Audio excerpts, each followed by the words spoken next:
Les planètes à 2 soleils, à l'image de Tatooine dans Star Wars, relevaient autrefois de la pure fiction. Durant des décennies, les scientifiques ont estimé ces systèmes trop instables pour exister. 2 étoiles, exerçant leur attraction sur une planète, devraient l'éjecter dans l'espace ou la précipiter vers l'un des astres. Sauf que la nature n'a visiblement pas reçu le message. Les astronomes ont identifié une planète qui orbitait paisiblement autour de 2 étoiles comme si de rien n'était. Cette planète évolue plus près de ces 2 étoiles que toute autre planète d'un système binaire jamais observé par imagerie directe. Cette méthode implique que les chercheurs ont capté la lumière de la planète elle-même, et non une simple trace indirecte. L'ensemble se situe à environ 446 années-lumière, si bien que la lumière observée aujourd'hui a été émise avant l'essor de nos villes modernes. Cet objet massif atteint près de 6 fois la masse de Jupiter. Plus étonnant encore, il n'est âgé que d'environ 13 millions d'années. Cela peut sembler considérable, mais à l'échelle cosmique, c'est infime. La Terre affiche près de 4,6 milliards d'années, ce qui fait de cette planète un véritable nouveau-né. Les 2 étoiles tournent l'une autour de l'autre à une vitesse extrême, bouclant une orbite en seulement 18 jours terrestres. Leur gravité varie donc en permanence, brassant l'espace environnant comme dans une machine cosmique. Malgré cela, la planète demeure stable sur sa trajectoire et met environ 300 années terrestres à accomplir une révolution complète. Personne ne saisit encore précisément les mécanismes à l'origine de sa formation. Lorsque 2 étoiles gravitent si près l'une de l'autre, leur interaction gravitationnelle tend à disperser les matériaux nécessaires à la naissance des planètes, avant toute agglomération. À ce jour, seules quelques dizaines de planètes de ce type ont été recensées, un nombre trop limité pour reconstituer un scénario fiable. Pour percer cette énigme, les chercheurs devront accumuler davantage de données. Une autre découverte intrigante, qui requiert encore des investigations, concerne une planète si déformée par la gravité qu'elle évoque davantage un citron qu'une sphère. Ce monde n'a rien des planètes paisibles et bleu-vert des récits de science-fiction. Il gravite autour d'un pulsar, autrement dit le vestige d'une étoile morte. Lorsqu'une étoile massive s'effondre, elle devient un objet extrêmement dense, animé d'une rotation fulgurante et émettant un rayonnement comparable à celui d'un phare cosmique. S'en approcher condamne en principe toute matière solide. Et pourtant, cette planète subsiste, à peine. La gravité la distorte, tirant plus intensément le côté orienté vers le pulsar que celui qui lui est opposé, comme un caramel cosmique. Et c'est précisément là que la situation devient plus troublante encore. En étudiant l'atmosphère de cette planète, les chercheurs n'ont détecté ni eau ni oxygène, mais uniquement de l'hélium et du carbone pur. Aucun nuage, aucun océan, aucune possibilité de vie. Selon les modèles actuels de formation planétaire, un tel monde ne devrait tout simplement pas exister. Il pourrait donc ne pas s'agir d'une planète au sens habituel, mais du noyau mis à nu d'une étoile déchiquetée, laissant derrière elle un objet intermédiaire entre planète et relique stellaire. Cette tendance a de quoi inquiéter. La distinction entre planète et étoile devient de plus en plus incertaine. Et puisqu'il est question d'étrangeté, considérez ce système. Il s'organise autour de 2 naines rouges, orbitant l'une autour de l'autre à une distance comparable à celle séparant Jupiter du Soleil. Les chercheurs y ont identifié 2 planètes de taille terrestre, ainsi qu'une 3e potentielle, toutes très proches des étoiles. L'une accomplit une révolution en un peu plus de 2 jours, une autre en environ 3 jours et demi, tandis que la candidate va encore plus vite. Pour donner un ordre de grandeur, ces planètes se situent à moins de 3 millions de kilomètres de leur étoile, alors que la Lune est distante d'environ 400 000 kilomètres de la Terre. Autrement dit, ces mondes sont extrêmement proches. En combinant les observations issues de télescopes spatiaux et terrestres, les astronomes ont compris qu'ils observaient un phénomène inédit, des planètes en transit devant les 2 étoiles. Dans la majorité des systèmes binaires, les planètes ne gravitent qu'autour d'un seul astre. Une telle configuration devrait en outre être instable selon les lois physiques, notamment le problème à 3 corps. Pourtant, ces planètes existent, défiant sereinement les prédictions. Ainsi, ce système démontre que la formation planétaire suit des mécanismes encore largement incompris, et que l'univers semble prendre un malin plaisir à contredire nos attentes. Passons à un degré d'horreur supérieur. Les astronomes ont réalisé la toute première cartographie tridimensionnelle d'une planète hors de notre système solaire. Et il ne s'agit pas d'un monde ordinaire. Sa chaleur est telle qu'elle dissocie littéralement les molécules d'eau. Lorsque la planète disparaît derrière son étoile, le télescope Webb analyse d'infimes variations de lumière selon différentes longueurs d'onde. Certaines sont absorbées par la vapeur d'eau, d'autres non. En combinant ces données, les chercheurs ont pu reconstituer les températures à diverses altitudes et régions de l'atmosphère. Ils ont ainsi découvert que certaines zones atteignent près de 2800 degrés, soit davantage que la lave en fusion. Située à environ 400 années-lumière, cette planète possède une masse 10 fois supérieure à celle de Jupiter et boucle son orbite en seulement 23 heures. Une année y équivaut pratiquement à une journée. Sa proximité extrême avec son étoile explique ses températures extrêmes. Les vents tentent de redistribuer la chaleur, mais sans succès. Son atmosphère contient très peu d'eau et est dominée par le monoxyde de carbone. Alors que l'on pensait l'eau omniprésente dans les atmosphères géantes, ce monde démontre qu'elle n'a rien d'indispensable. Les mondes de magma en fournissent une illustration tout aussi frappante. Il existe une vaste catégorie de planètes dites sous Neptune, plus grandes que la Terre, mais plus petites que Neptune. Pendant un temps, certains chercheurs ont envisagé qu'il s'agissait de planètes océaniques, recouvertes d'océans profonds et enveloppées d'atmosphères épaisses. Un cas emblématique était K2-18, dont l'atmosphère révélait du méthane et du dioxyde de carbone, mais presque pas d'ammoniac. Or, la lave dissout également l'ammoniac. Son absence ne constitue donc en rien une preuve de la présence d'eau. Elle pourrait tout aussi bien indiquer un océan global de magma. Les scientifiques ont modélisé l'évolution thermique de ces mondes afin de déterminer s'ils pouvaient un jour se refroidir. Leur conclusion est sans appel, presque jamais. Après analyse de milliers de sous-Neptune, la majorité d'entre elles seraient hors des mondes de lave plutôt que d'eau. Autrement dit, ces planètes n'exhalent pas de vapeur d'eau, mais des vapeurs rocheuses, issues du magma en ébullition. Cette révision bouleverse notre compréhension. De nombreux mondes, autrefois jugés potentiellement habitables, se révèlent être de véritables enfers dès que l'on examine les données avec rigueur. L'univers ne semble donc pas produire des copies de la Terre, mais plutôt des fournaises et d'étranges monstres. Considérez enfin cet exemple. Situé à environ 64 années-lumière, une distance relativement faible à l'échelle cosmique, il s'agit du Jupiter chaud le plus proche de la Terre. À distance, la planète présente un aspect fascinant. Une sphère lisse d'un bleu profond, flottant paisiblement dans l'espace. Pourtant, cette apparence dissimule une réalité extrême. Il y pleut du verre, à l'horizontale. Des vents violents balayant son atmosphère à près de 8700 km/h, une vitesse capable de pulvériser instantanément toute matière. Cette teinte bleue provient de particules de silicate, composant du verre, en suspension dans l'air. La température de surface atteint environ 1300 degrés, suffisante pour faire fondre la roche. Sous cet effet, les silicates se transforment en fragments microscopiques de verre projetés autour de la planète comme un sablage permanent. S'y tenir ne provoquerait aucune douleur, vous cesseriez d'exister avant même de pouvoir la ressentir. Il existe également la planète la plus sombre jamais identifiée, TRES 2b. Elle renvoie moins de 1% de la lumière qu'elle reçoit. Plus noire que le charbon, plus obscure que toute teinte connue. La lumière y disparaît tout simplement. Toutes les planètes ne restent d'ailleurs pas liées à une étoile. Les astronomes ont mis en évidence des planètes errantes, expulsées de leur système d'origine. Ces mondes solitaires dérivent dans un noir absolu, glacé et sans attache, condamnés à ne plus jamais connaître de lever d'étoiles. Tout cela montre que l'univers n'est pas conçu pour la vie. Celle-ci survit malgré lui, et non grâce à lui. La Terre n'est pas la norme, mais une exception chanceuse. Nous ne sommes qu'au début de cette phase de découverte. Chaque année, de nouveaux télescopes affinent notre vision. Et chaque année, celle-ci devient plus étrange. Plus nous observons clairement l'univers, moins il correspond à ce que nous imaginions.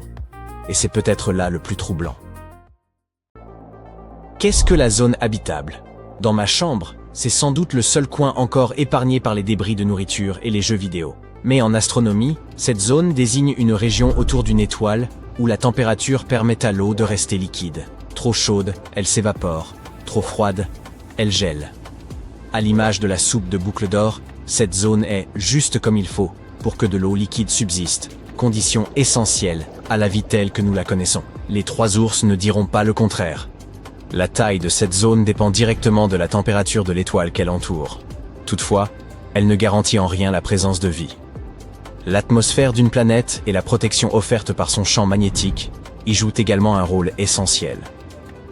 Les scientifiques ont déjà identifié plus de 5000 planètes au-delà de notre système solaire, et seules 63 pourraient être propices à une forme de vie comparable à la nôtre. Une véritable loterie cosmique.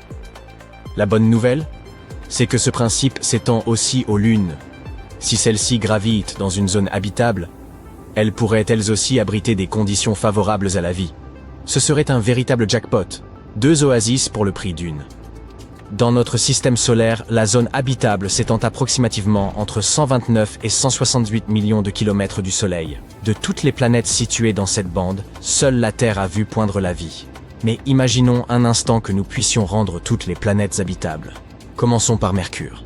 Avant toute chose, il faudrait offrir à Mercure une profonde transformation, épaissir son atmosphère, lui fournir un champ magnétique, et l'arroser généreusement d'astéroïdes riches en eau. Bref, c'est l'heure de la terraformation. Étant la planète la plus proche du Soleil, Mercure ne manque certes pas de lumière. En vérité, elle aurait surtout besoin de se rafraîchir. Sa température atteint aujourd'hui les 430 degrés Celsius. Bien trop chaud, comme le ferait remarquer Papa Ours. C'est pourquoi il faudrait déplacer la planète vers une orbite plus clémente, environ 2 fois plus éloignée du Soleil. Grâce à la terraformation et à un climat désormais tempéré, l'eau finirait par apparaître. Et si nous souhaitons un environnement véritablement confortable, nous pourrions bâtir des habitats souterrains, ou bien en surface, à condition de les protéger efficacement contre la chaleur et les radiations. Avec un peu d'ingéniosité, tout est possible. Après tout, des gens vivent en Arizona, n'est-ce pas? Il ne manquerait plus que les terrains de golf. Abordons à présent Vénus, cette fameuse planète de l'amour, où les températures sont si extrêmes qu'elles suffisent à faire fondre le plomb, et où la pression atmosphérique est telle qu'elle pourrait vous broyer en quelques secondes. Charmant, n'est-ce pas? Vénus est considérée comme la planète sœur de la Terre, mais comme dans bien des fratries, nous n'avons presque rien en commun. Tâchons d'y remédier. Si nous introduisions de l'hydrogène sur Vénus, il réagirait avec le dioxyde de carbone pour produire de l'eau et du graphite. L'eau nous permettrait de générer de l'oxygène. Mais pour mener ce projet à bien, il nous faudrait amasser de l'hydrogène spatial, comme s'il y avait soudain des soldes à prix cassés. Ensuite, il nous resterait à bâtir des logements capables de résister aux rafales et aux pluies acides. Une formalité, n'est-ce pas? Heureusement, avec la planète suivante, les choses deviennent bien plus simples. Mars est souvent vu comme la candidate idéale pour abriter une vie extraterrestre. C'est un monde rocheux, à l'atmosphère ténue, mais dont la surface montre des traces d'eau, et même des signes potentiels de vie microbienne. Aux yeux des Martiens, c'est sans doute nous, les extraterrestres. Dans l'optique de terraformer Mars, la présence d'océans serait essentielle. Elle contribuerait à en épaissir l'atmosphère et à en réchauffer la surface. Il ne resterait plus qu'à provoquer une nouvelle pluie d'astéroïdes, ou bien à installer d'immenses miroirs pour réfléchir la lumière solaire et faire fondre les glaces. Tout simplement. Dès l'apparition d'étendues océaniques sur Mars, la planète amorcera lentement sa transformation en un monde verdoyant, comparable à notre Terre. Il ne restera plus qu'à y ériger des habitats artificiels, en veillant à leur offrir tous les attributs du confort domestique. Rendre les planètes telluriques habitables n'est pas si insurmontable, comparé aux géantes gazeuses. Jupiter, par exemple, est dépourvu de surface solide, rendant sa colonisation pratiquement irréalisable. Il nous faudrait redoubler d'inventivité. Pourquoi ne pas envisager des structures flottantes, suspendues dans les nuages, là où température et pression rappellent celles de la Terre? Il suffirait ensuite de les isoler des petits désagréments, tels que des vents dépassant 640 km/h et des éclairs à chaque minute. Mais si nous parvenions à ériger des habitations dans l'atmosphère jovienne, les panoramas qui s'offriraient à nous seraient d'une rare magnificence. Imaginez-vous éveillé chaque matin face à ces bandes colorées et à ces nuées en perpétuel mouvement, ou bien flânant dans l'épaisse atmosphère de cette géante gazeuse. Effrayant sans doute, mais spectaculaire. Prenez garde à ce balcon. Nous pourrions aussi recourir à des technologies avancées afin de rendre l'atmosphère de Jupiter respirable. Un système qui transformerait ces gaz pour libérer de l'oxygène.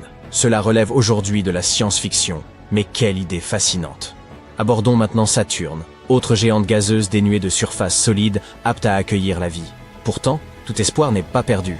Comme pour Jupiter, nous pourrions concevoir des habitats flottants dans les couches supérieures de son atmosphère. Une vie suspendue dans un nuage de luxe, bien que le loyer soit stratosphérique.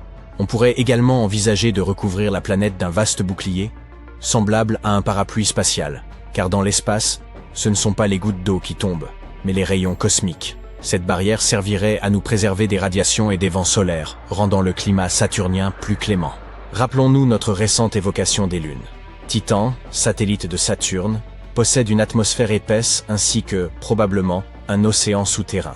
Quant à Encelade, il dissimule lui aussi une mer sous sa croûte. Ces deux astres représentent des candidats idéaux pour une implantation humaine, bien plus accessible que Saturne. Uranus est une géante de glace, composée de fluides denses et froids tels que le méthane, l'ammoniac et l'eau. Sa température de surface avoisinant les -214 degrés témoigne d'un froid extrême. Dès lors, comment pourrions-nous rendre cet environnement habitable?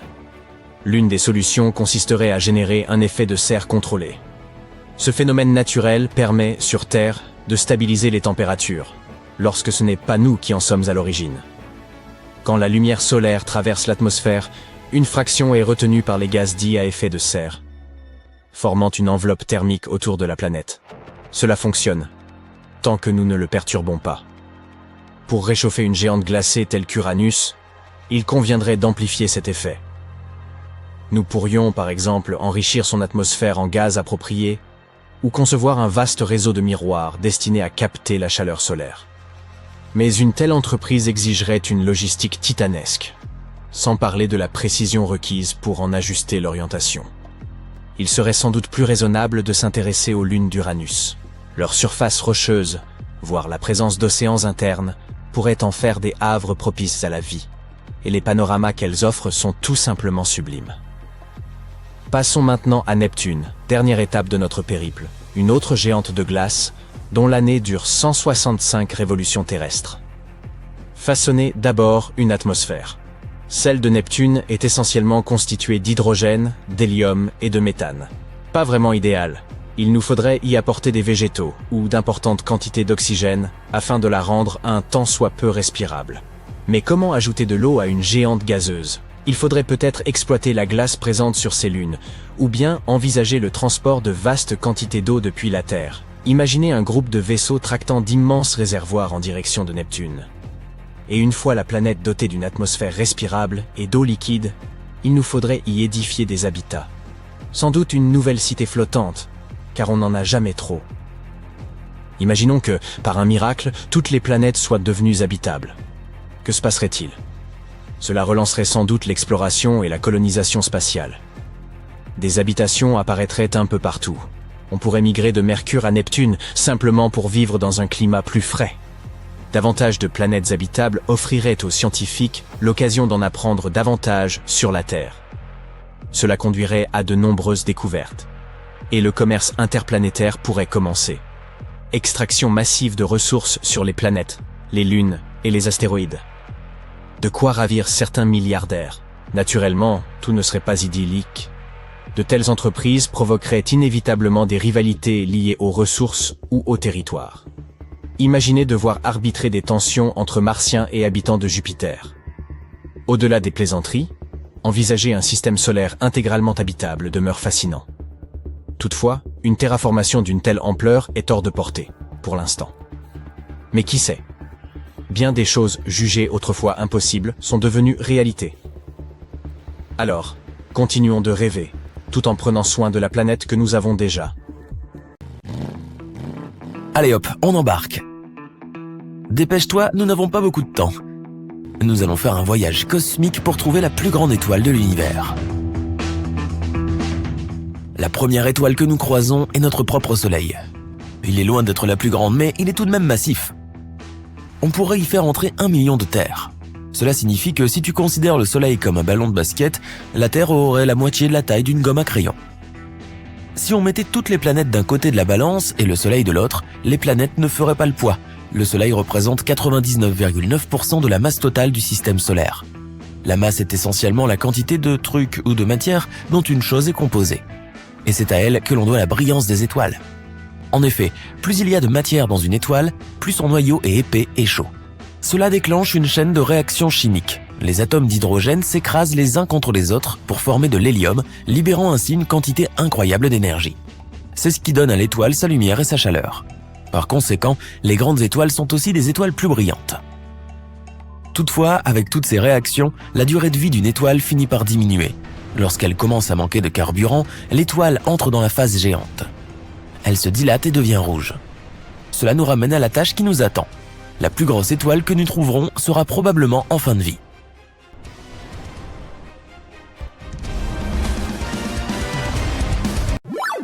En activant nos moteurs hyperlumineux, nous arrivons bientôt au système Luhmann 16. Ici, nous trouvons l'une des plus petites étoiles qui existent, une naine brune. Petite signifie ici à peu près la taille de Jupiter tout de même. Mais elles sont petites pour des étoiles. Les naines brunes sont aussi appelées étoiles ratées, parce qu'elles ne disposent pas d'une masse suffisante pour expérimenter ces réactions chimiques. Cela signifie qu'elles ne sont pas aussi brillantes, bien que super denses. Toute la matière qu'elles contiennent est si compacte qu'elles pèsent 80 fois plus que Jupiter, même si elles ont la même taille. Et si tu penses que c'est tout de même pas mal du tout, il te suffit de regarder une naine blanche, encore plus dense. Celle-ci est Sirius B. Elle a aussi la taille de Jupiter, mais elle pèse autant que le Soleil. Elle émet une faible lumière blanche. Lorsqu'elle n'aura plus de gaz, elle deviendra rouge et se refroidira.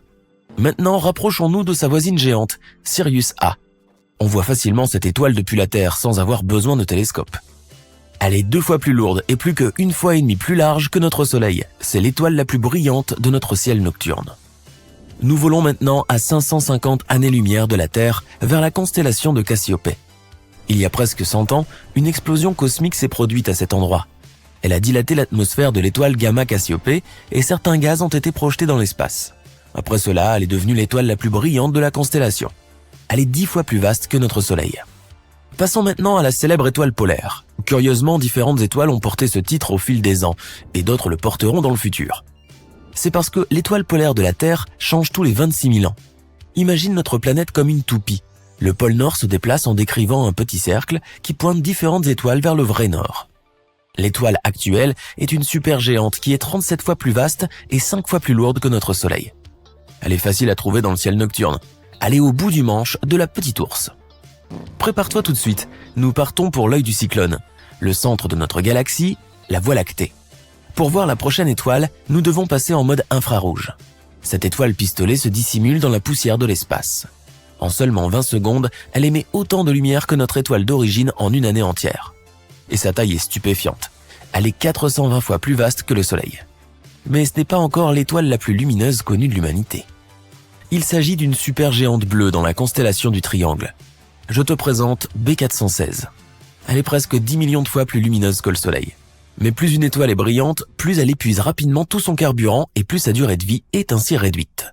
Comparée à une naine rouge qui brille à peine et brûle son combustible beaucoup plus lentement, sa vie sera des centaines de milliers de fois plus courte. À 3400 années-lumière de la Terre se trouve l'un des corps célestes les plus rares de l'univers. Il s'agit d'une hypergéante jaune appelée Rho Cassiopée. Parmi les innombrables étoiles de notre galaxie, il n'y en a que quelques dizaines comme celle-ci. Et même si cette étoile est extrêmement éloignée de notre planète, on peut la voir dans le ciel sans avoir besoin d'un télescope. En effet, elle est 300 000 fois plus lumineuse que notre Soleil. C'est aussi parce qu'elle est 900 fois plus vaste que notre étoile d'origine. Et sa couleur nous indique que ses réserves de carburant dureront longtemps. Quand Rho Cassiopée commencera à devenir rouge et à se développer, elle sera l'une des plus grandes étoiles de l'univers tout entier. Passons maintenant à la constellation d'Orion. L'étoile dans notre ligne de mire. Betelgeuse est l'une des plus grandes visibles à l'œil nu. Elle fait 700 fois la taille de notre Soleil. Si elle prenait la place de notre étoile, sa surface toucherait la ceinture d'astéroïdes. Elle se situe entre les orbites de Jupiter et de Mars. Elle engloutirait les 4 planètes intérieures, y compris la Terre.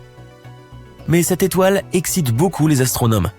Ils prédisent que Betelgeuse va exploser et donner un spectacle céleste fantastique dans les 10 000 prochaines années. Ce sera le plus grand événement astronomique de tous les temps car nous pourrons observer une supernova à une distance proche mais suffisamment sûre. L'étoile qui explosera brillera comme une demi-lune. Elle sera visible dans le ciel de jour pendant 1 an et dans celui de nuit pendant plusieurs autres années. Maintenant, nous nous aventurons vers des étoiles qui dépassent la largeur du Soleil de 1000 fois. Mous Cephei est une hypergéante qui s'enorgueillit du titre de l'étoile la plus rouge connue. Sa couleur nous indique que la jauge de carburant se rapproche de plus en plus du vide. Mais elle est encore si grande qu'elle pourrait contenir 1 milliard de soleils. Et à cause de sa masse, cette étoile finira par devenir une supernova ou même un trou noir. Partons maintenant pour un voyage de près de 4000 années-lumière de chez nous. La voici, une supergéante rouge appelée VY Canis Majoris. C'est l'une des plus grandes et des plus brillantes étoiles de la Voie lactée. Elle pourrait contenir 3 milliards de soleils. Et même si elle est tellement énorme, cette chose est étonnamment légère, seulement 17 fois le poids du Soleil. Dans le contexte des corps célestes, on pourrait appeler cette étoile un ballon gonflé. Au cours des 100 000 prochaines années, VY Canis Majoris explosera en une hypernova. Les radiations gamma détruiront toute vie dans la partie locale de l'univers. Mais cette étoile est si éloignée de notre système solaire qu'elle ne nous causerait aucun dommage. Si nous placions MY Cephei au centre de notre système solaire, elle se gonflerait jusqu'à l'orbite de Saturne. Pour te rappeler à quel point Saturne est loin, dis-toi qu'il faut 8 minutes à la lumière du Soleil pour atteindre la Terre. Mais pour arriver à Saturne, il faut bien plus d'1 heure. Comparé à cette étoile massive, le Soleil n'est qu'un grain de sable. C'est l'une des étoiles les plus lumineuses et les plus rouges de notre univers. Plus l'étoile est grande et rouge, plus elle est proche de sa fin. Nous n'avons donc pas seulement affaire à un titan de l'univers, mais aussi à l'un des plus anciens corps célestes qui existent. La deuxième plus grande étoile de l'univers est UY Scuti. Elle fait environ 2,4 milliards de kilomètres de large, soit 16 fois la distance entre la Terre et le Soleil. C'est une étoile à pulsation variable. Sa luminosité change environ tous les 2 ans. UY Scuti détient le record de combustion de carburant par an. Les scientifiques s'attendent à ce qu'elle revienne à des températures plus élevées comme une géante jaune. Notre voyage touche à sa fin. Devant nous, nous voyons Stephenson 2-18. Il faut 20 000 ans pour que la lumière de cette étoile atteigne la Terre. Il est difficile de ne pas voir cette supergéante rouge sur notre minuscule planète. Elle est 2150 fois plus vaste que notre Soleil. Il nous faudrait 10 milliards de soleils pour la remplir. À titre de comparaison, une plage moyenne ne contient qu'environ 5 milliards de grains de sable.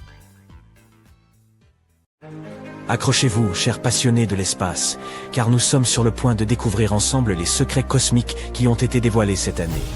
Des étoiles géantes aux molécules organiques, cette année se présente sous les meilleurs auspices pour les astronomes. Alors, rattrapons tout ce que tu as peut-être manqué en 2023. Pour commencer, nous avons découvert de véritables monstres stellaires. Imagine-toi lever les yeux vers le ciel nocturne pour y apercevoir des étoiles qui ne sont pas seulement grandes, mais absolument énormes. Les scientifiques ont eu recours à un télescope de pointe, le télescope spatial James Webb, afin d'explorer les premiers jours de l'univers. Et au cours de leur pérégrination, ces chercheurs sont tombés sur d'anciennes étoiles qui étaient 10 000 fois plus grandes que notre Soleil. Oui, tu as bien entendu, 10 000 fois. Ce géant du monde stellaire faisait partie des toutes premières étoiles à s'être formées dans l'univers il y a de cela plusieurs milliards d'années. Imagine un amas globulaire comme un gigantesque conglomérat cosmique, où chaque groupe comporte de 100 000 à 1 million de membres. Ces amas s'apparentent à de gigantesques réunions de familles, toutes les étoiles naissant à peu près en même temps. Mais qu'est-ce qui rend ces monstres récemment découverts si particuliers? Eh bien, leur noyau, autrement dit leur cœur, sont beaucoup plus chauds que ce que l'on observe d'ordinaire dans les étoiles. Les chercheurs pensent que cette chaleur intense pourrait être due à la combustion d'une grande quantité d'hydrogène à des températures très élevées, un peu comme un gigantesque barbecue galactique. Il se passe quelque chose de fascinant dans ces amas globulaires. Les petites étoiles s'écrasent sur leurs voisines supermassives et acquièrent ainsi de l'énergie supplémentaire, un peu comme une mise à jour. Mais le hic, c'est que la plupart de ces amas vieillissent et que ces étoiles supermassives ont disparu depuis longtemps. Les amas que nous observons aujourd'hui ne laissent entrevoir que des indices de leur existence. Les scientifiques les étudient à partir des traces mystérieuses laissées par leur présence. La découverte de ces étoiles monstrueuses est extrêmement importante pour notre compréhension de l'univers. Si les scientifiques parviennent à rassembler davantage de preuves permettant de confirmer leur existence, il s'agirait d'une avancée majeure. Cela nous permettrait d'en savoir plus sur les amas globulaires et sur la formation des étoiles supermassives en général. Mais ce n'était là que la première découverte fascinante de 2023. La suivante est plutôt triste. Tu vois ces magnifiques anneaux qui donnent à Saturne son look ravageur? Eh bien, devine quoi? Ils pourraient trop disparaître dans un avenir pas si lointain. Enfin, à l'échelle astronomique. La mission Cassini de la NASA, qui a exploré Saturne de 2004 à 2017, a permis de recueillir des données fascinantes sur ces anneaux. Lors du grand final de la course de Cassini, au cours de laquelle elle a effectué d'époustouflantes manœuvres à travers l'orbite de Saturne, les scientifiques ont remarqué quelque chose de surprenant. Les anneaux perdèrent beaucoup de leur masse chaque seconde, des tonnes à vrai dire. Cela signifie que cette superbe auréole ne restera là que pour quelques centaines de millions d'années encore, tout au plus. Cela peut sembler long pour les humains, mais à l'échelle de l'univers, ce n'est pratiquement qu'un clin d'œil. Ce qu'il faut en retenir, c'est que nous avons découvert que les immenses anneaux, comme ceux de Saturne, ne duraient pas éternellement. Ils finissent par disparaître.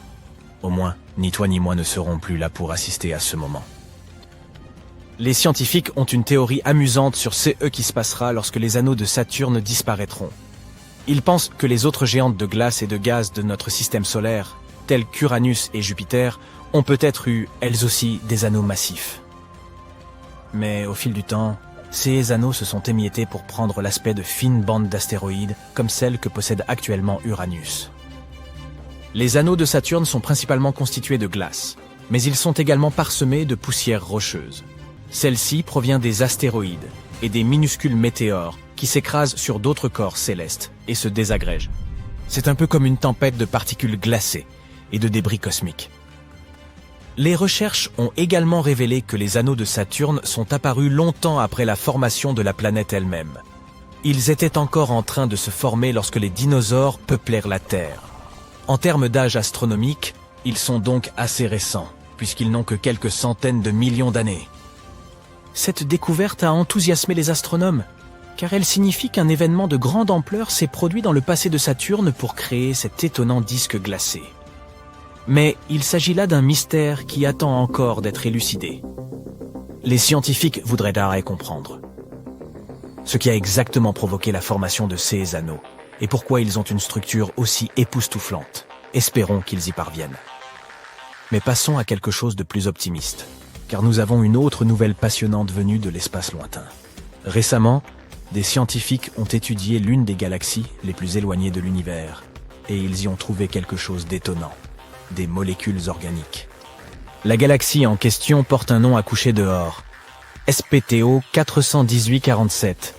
Elle se trouve à plus de 12 milliards d'années-lumière de notre petite planète bleue. Peux-tu concevoir une telle distance? C'est la galaxie la plus éloignée où l'on n'ait jamais détecté des molécules organiques complexes. C'est pourquoi observer cette galaxie, c'est comme regarder quelque chose qui date de l'époque où l'univers n'était encore qu'un bébé. Nous n'avons aucune idée de l'aspect actuel de celle-ci. La lumière qui nous en parvient correspond à ce qu'elle était lorsque l'univers n'avait 1,5 milliard d'années.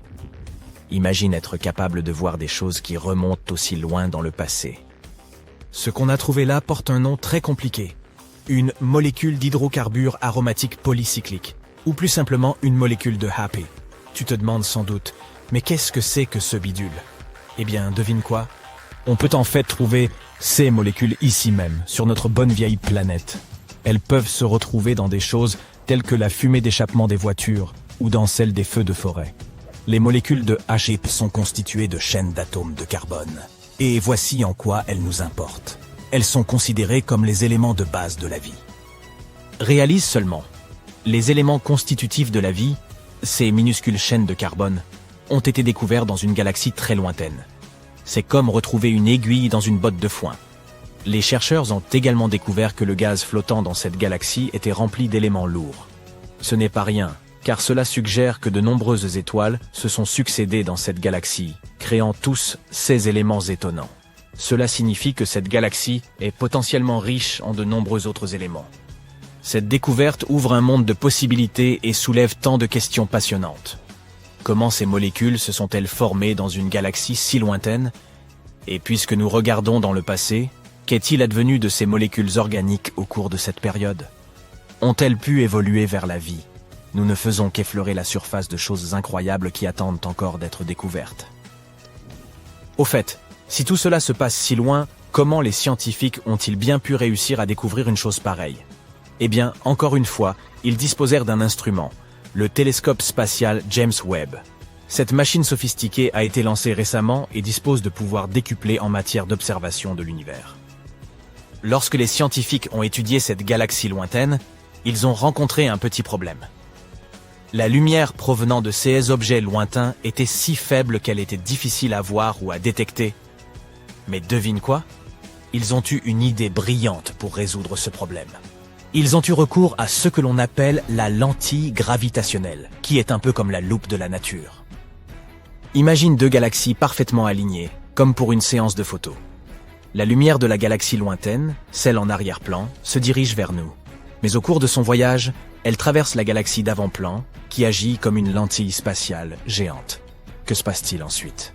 La gravité de la galaxie d'avant-plan courbe la lumière, à la manière d'une loupe, la rendant plus grande et plus brillante encore. C'est comme si nous disposions d'un zoom cosmique pour nos télescopes. Cette courbure de la lumière crée une forme super cool, appelée anneau d'Einstein. Il s'agit d'un halo ou d'un anneau de lumière entourant la galaxie de premier plan. En fait, c'est une façon pour la nature d'exhiber l'étendue SS pouvoir magique. Grâce à la lentille gravitationnelle et à ces magnifiques anneaux d'Einstein, les scientifiques peuvent voir plus clairement les objets éloignés et apprendre des choses étonnantes sur l'univers lointain. Et grâce à tout cela, ils ont réussi à découvrir les interactions chimiques cachées des premières galaxies. N'est-ce pas incroyable? Les scientifiques sont franchement emballés par cette découverte. Ils ne s'attendaient pas à trouver des molécules organiques aussi complexes dans une galaxie aussi incroyablement lointaine. Et qui sait, ce n'est peut-être que le début d'une passionnante épopée cosmique. Alors, gardez les yeux rivés sur les étoiles, chers explorateurs de l'espace. L'univers est plein de surprises, et qui sait quelles autres découvertes époustouflantes. Bételgeuse, l'une des étoiles les plus massives et lumineuses jamais observées. Elle possède une beauté fascinante, mais aussi un danger insoupçonné. Vieille, bouffie et instable, à mon image peut-être, elle pourrait se transformer en supernova à tout instant. Pourtant, elle dissimule encore un mystère que nos astronomes n'ont pas réussi à élucider. Pourrait-elle influer sur l'avenir de notre planète? Découvrons-le ensemble. Bételgeuse forme les pôles rouges vifs d'Orion, le grand chasseur céleste. C'est une supergéante rouge, et par supergéante, il faut entendre véritablement titanesque. Elle pèse entre 15 et 20 fois la masse du Soleil, mais elle est si dilatée que, placée dans notre système solaire, elle s'étendrait jusqu'à l'orbite de Mars. Imaginez nos planètes englouties par une boule de feu hypertrophiée et rougeoyante. Non, merci. L'expression géante rouge désigne une étoile proche de la fin de son existence. Lorsque son cœur épuise son hydrogène, elle commence à en brûler dans une couche périphérique, ce qui fait gonfler et refroidir ses couches externes, lui donnant un aspect immense, plus froid et teinté de rouge. Bételgeuse n'est donc plus en très grande forme. Les étoiles massives vivent vite et meurent jeunes. Leur longévité dépend de multiples facteurs. Masse, rotation, proportion de métaux produits en leur centre. Même dans les cas les plus favorables, elles ne survivent que quelques millions d'années. Au pire, à peine quelques centaines de milliers. En comparaison, notre Soleil, âgé de 4,6 milliards d'années, a encore un long avenir. Et les petites naines rouges peuvent briller pendant des milliers de milliards d'années. Des milliers de milliards. L'univers lui-même n'a pas encore vécu assez longtemps pour les voir disparaître. Bételgeuse a déjà épuisé tout son hydrogène et fonctionne désormais à l'hélium, ce qui l'a transformée en supergéante rouge. En 2019, sa luminosité a chuté brutalement, donnant l'impression qu'elle était sur le point d'exploser. Les astronomes du monde entier étaient en effervescence, persuadés d'être sur le point d'assister à une supernova en direct. Mais la vérité s'est révélée bien plus banale. Bételgeuse n'en était pas à son dernier souffle. Elle avait simplement expulsé d'immenses nuages de gaz et de poussière, qui, en passant devant elle, ont temporairement masqué sa lumière. Plus tard, les astronomes ont fini par comprendre l'origine de ce phénomène. L'étoile avait projeté dans l'espace une immense portion de sa propre atmosphère, et la quantité de matière expulsée était colossale. Ce fragment représentait plusieurs fois la masse de notre Lune, soit environ 400 milliards de fois la matière que le Soleil rejette lors d'une éruption ordinaire. Une fois refroidie, elle s'est transformée en un vaste nuage de poussière. Depuis la Terre, ce nuage a voilé une grande partie de la lumière de Bételgeuse, donnant l'impression que l'étoile s'éteignait. Mais ce n'est pas tout. Bételgeuse possède d'ordinaire un rythme stable, s'éclaircissant et s'assombrissant tous les 400 jours. Presque comme un battement de cœur. Après cette explosion, ce cycle semble s'être interrompu, ou du moins s'est assoupi pour un temps. Lorsqu'une étoile vieillit et devient instable, son existence se mue en un véritable chaos. Un jour, elle brûle de l'hydrogène, le lendemain de l'hélium. Parfois, elle semble s'éteindre avant de renaître soudainement dans un sursaut d'énergie. Ses couches externes, si dilatées, paraissent presque détachées d'elle, animées d'une volonté propre. Et certaines de ces étoiles dissimulent d'effroyables secrets. Bételgeuse, elle aussi, en garde un. Depuis des décennies, les astrophysiciens soupçonnent Bételgeuse d'abriter une étoile compagne cachée. Mais la repérer relevait de l'exploit. La raison, Bételgeuse brille jusqu'à 14 000 fois plus intensément que notre Soleil. Un tel éclat submerge tout objet voisin. De plus, l'épaisse atmosphère terrestre complique les observations. la lumière venue de l'espace se trouble et se déforme en traversant l'air.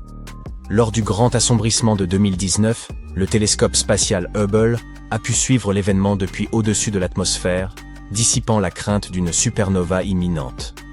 Cependant, même Hubble n'a pas réussi à percer le gigantesque nuage de gaz et de poussière rejeté par l'étoile pour confirmer l'existence d'un éventuel compagnon. C'est à ce moment-là que l'astrophysicien Steve Howell, du centre de recherche Ames de la NASA, adopta une approche différente. Il fit appel au télescope Gemini Nord, situé sur le Mauna Kea à Hawaï, un observatoire terrestre monumental doté d'une large ouverture, permettant de capter davantage de lumière. Son atout majeur réside dans une caméra à haute résolution, l'interféromètre à tavelure, Alopeke. Plutôt que de saisir une seule longue exposition, elle capture des milliers de clichés ultra rapides, ce qui fige les perturbations de l'atmosphère terrestre. Les ordinateurs combinent ensuite ces images, éliminant les effets de turbulence pour produire des vues d'une netteté exceptionnelle. Steve Howell et son équipe se mirent donc à l'ouvrage, persuadés qu'il devait bien y avoir quelque chose là-haut, un élément qui avait échappé à toutes les recherches précédentes. Grâce à la caméra Alopec, ils disposaient enfin d'un instrument assez précis pour le détecter, si ce quelque chose existait vraiment. Howell reconnut plus tard que les chances de succès étaient infimes. Pourtant, son équipe parvint à capturer ce qui semble être une faible étoile compagne, dissimulée à la lisière de l'atmosphère de Bételgeuse. Et le plus remarquable, c'est qu'elle apparut exactement à l'endroit prévu par les anciens calculs. Même position, même distance, même angle. Ce n'était pas un simple scintillement aléatoire, il correspondait parfaitement aux prédictions. Pour l'heure, la compagne demeure trop proche de l'éclat aveuglant de Bételgeuse pour être observée distinctement. Mais son orbite finira par l'emporter plus loin, hors du halo lumineux de la géante rouge. Ce moment devrait survenir en novembre 2027, et lorsque cela se produira, les télescopes pourront enfin l'observer sans entrave. Ces observations nous apporteront une réponse définitive. S'agit-il d'une véritable étoile ou d'une simple erreur de données? D'ailleurs, elle possède déjà un nom. Bételgeuse vient de l'arabe et signifie « la main d'Al-Jawza ». Une figure mythique tracée dans le ciel par les anciens astronomes, dont les mains, les pieds, la tête et les cheveux étaient reliés par les étoiles d'Orion. Fidèle à cette tradition, Howell baptisa la compagne Siwara, ce qui se traduit par son bracelet. Un jour, dans un lointain futur, Bételgeuse et Siwara s'enlaceront et ne feront plus qu'une. Qu'elle ait ou non une étoile compagne, Bételgeuse demeure une géante vieillissante, épuisée et presque à court de carburant. Son heure approche, et tôt ou tard, elle explosera en supernova. Et quand ce jour viendra, le spectacle sera d'une ampleur inouïe. Selon les données connues, sa taille, sa rotation, les étoiles avec lesquelles elle est née, et la composition métallique de son atmosphère, les astronomes estiment que cette explosion pourrait survenir dans quelques centaines de milliers d'années. Mais nul ne peut jurer qu'elle n'arrivera pas demain. Et peut-être même qu'elle a déjà eu lieu. Souvenez-vous, Bételgeuse se trouve à environ 500 années-lumière. La lumière que nous voyons aujourd'hui a donc quitté l'étoile il y a très longtemps. Si elle a explosé il y a un siècle, nous n'en aurions encore aucun signe. Peut-être n'existe-t-elle déjà plus. Le jour où elle deviendra enfin supernova, le ciel offrira un spectacle sans précédent dans toute l'histoire humaine. Une supernova peut briller davantage que des galaxies entières, et à cette distance, Bételgeuse sera aveuglante. On pourra la distinguer même en plein jour, plus éclatante que n'importe quelle planète. Presque aussi lumineuse que la pleine lune. Mais contrairement à cette dernière, elle ne sera pas un disque paisible. Elle ne paraîtra qu'un minuscule point dans le firmament, si intense qu'il pourrait blesser nos yeux. Cette incandescence durera quelques mois avant de s'éteindre, comme toutes les supernovae. Mais soyez rassurés, elle ne représentera aucun danger pour nous. Pourquoi cela? Aussi spectaculaire qu'une supernova puisse paraître, les étoiles demeurent immensément éloignées les unes des autres. C'est là qu'intervient la loi de l'inverse du carré. L'énergie qu'une étoile ou une supernova libère se répartit dans l'espace. Et lorsque la distance double, l'énergie reçue par unité de surface est réduite à un quart. 10 fois plus loin, et il n'en reste qu'un centième. C'est la même raison pour laquelle il suffit de reculer de quelques pas d'un feu de camp pour passer d'une chaleur étouffante à un froid soudain. Quoi qu'il en soit, la suite ne dépend plus de nous. Peut-être que Bételgeuse continuera à vaciller pendant des millénaires, ou qu'elle enflammera demain la voûte céleste comme jamais auparavant. Dans tous les cas, l'univers garde ses mystères, et seul l'avenir révélera ce que cette géante flamboyante nous réserve. Cette année, avant le mois de septembre, une étoile de la constellation de la couronne boréale explosera, et dans l'hémisphère nord, nous pourrons la voir à l'œil nu. Il s'agit de T Coronae Borealis, une étoile naine blanche située à 3000 années-lumière de notre système solaire. Elle se transformera en nova. Nous en parlerons un peu plus loin, au printemps ou en été. Même si cet événement est prévisible, puisqu'il se produit tous les 80 ans, il n'en reste pas moins qu'on ne peut y assister qu'une seule fois dans sa vie, quand on est un être humain. T Coronae Borealis n'est pas une étoile ordinaire. Il s'agit en fait d'une étoile binaire, c'est-à-dire de deux étoiles en orbite l'une autour de l'autre. Cette paire d'étoiles est incroyablement spéciale. Il arrive que les deux étoiles augmentent leur luminosité au point d'être visibles depuis la Terre. L'étoile naine blanche est la plus massive des deux.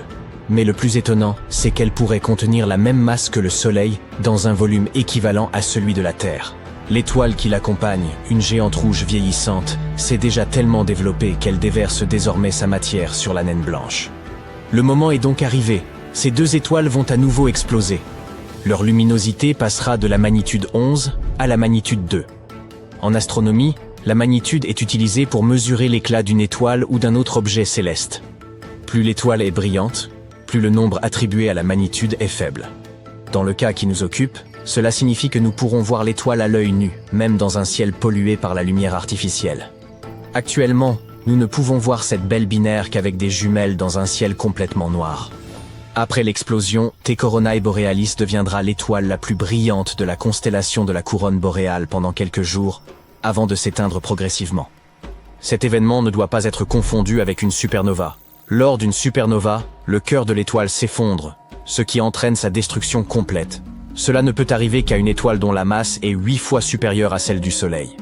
Au lieu de disparaître à jamais dans un éclair de lumière aveuglant, T Coronae Borealis connaîtra une nova, c'est-à-dire une explosion de surface, qui projettera de la matière dans l'espace sans pour autant détruire l'étoile elle-même.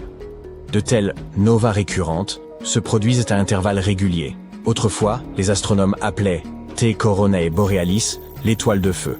Les dernières fois qu'elle a explosé, c'était en 1866, puis en 1946. Les astronomes de la NASA pensent qu'elle explosera à nouveau avant le mois de septembre de cette année. La constellation de la couronne boréale est l'une des plus belles qui soit. Il s'agit d'un demi-cercle incurvé composé de 7 étoiles, facile à observer en avril. Sortez 2 heures après la tombée de la nuit et regardez vers l'est-nord-est. Une fois que vous avez trouvé la Grande Ourse, utilisez la courbe de sa poignée pour aller de l'arc à Arcturus et vous trouverez l'étoile brillante de la constellation du Bouvier à l'est. Si vous descendez en diagonale jusqu'à l'horizon est-nord-est, vous apercevrez la couronne boréale.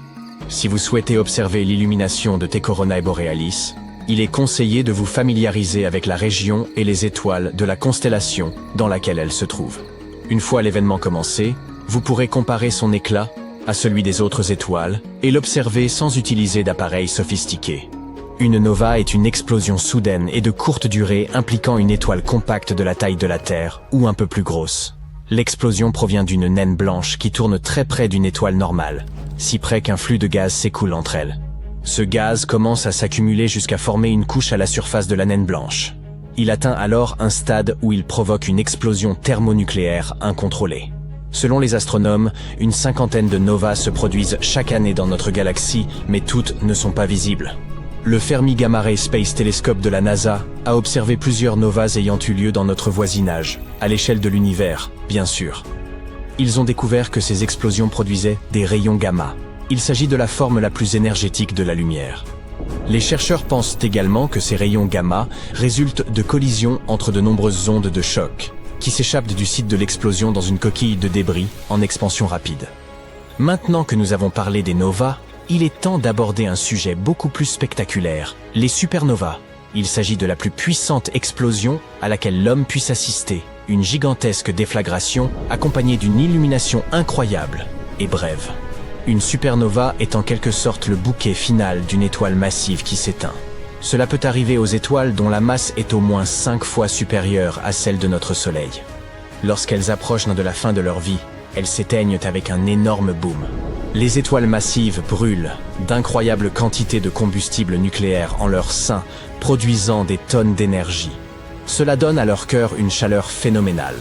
Cette chaleur génère une pression qui empêche ces étoiles de s'effondrer.